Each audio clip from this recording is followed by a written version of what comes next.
Trattoria in Marsascala in Malta. Everyone will probably remember where they were when they heard that investigative journalist Daphne Caruana Galizia was assassinated. She was killed on Monday, shortly after leaving home, when her white Peugeot 108 exploded. Her son, Matthew, was still at home. He heard the explosion and tried to save her. She was 53. I was at a pub in the resort town of Marsascala, enjoying a pint of Kilkenny with a journalist friend.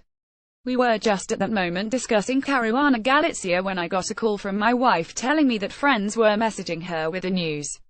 I didn't believe it. I told her it couldn't be true. But after putting my phone down, I overheard snippets of conversation from the next table, stuff like "if you live by the sword." I knew then that it was true. When my shocked friend confirmed the news on her smartphone, it was just a formality. I first met Caruana Galizia 26 years ago, when I wrote her a letter asking her whether she would write a short note for my second personal exhibition of drawings. That led to her introducing me to newspaper cartooning, something I've done ever since. Incredibly, for a small place like Malta, I had only run into her once since then, about 2 months ago at a local trattoria.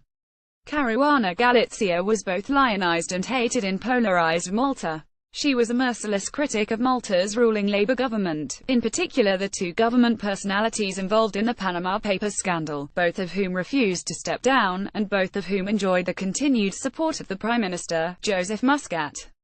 But she was also scathing about Malta's main opposition party, and its new leader in particular, whom she accused of having financial links to a brothel in London's Soho. The current Labour government was re-elected earlier this year after a snap election, called as a vote of confidence after Caruana Galizia published stories about the Prime Minister's wife taking kickbacks from Azerbaijan's ruling family and stashing the cash in a secret Panama account. Under this government, Malta has experienced rapid growth. A building boom has been fueled by skyrocketing rental rates and the need to accommodate an influx of foreign workers.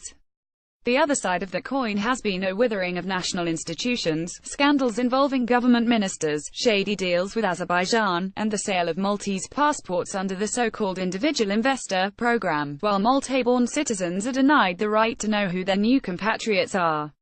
This is the first time a journalist has been assassinated on the island. Malta is in shock. The nature of the assassination was brutal, even for Malta, where car bomb murders happen from time to time.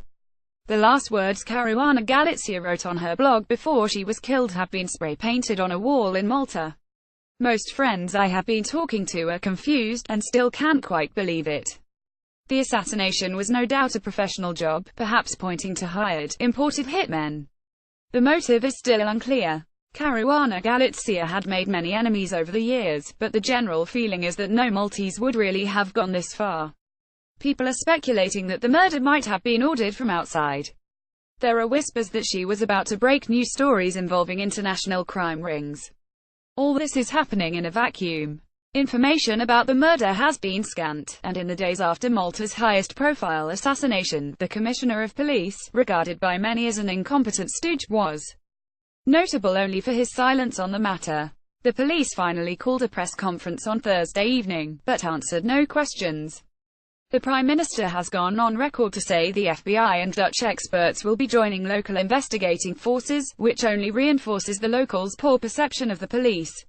A police sergeant's Facebook post celebrating her death hasn't helped. There is also a feeling that, as with other brutal crimes in Malta, this one will remain unsolved, and forgotten after the international spotlight moves away.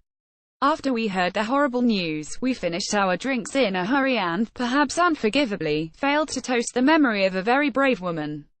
All I remember saying to my journalist friend was "fuck, and I have to do a cartoon about this next Sunday."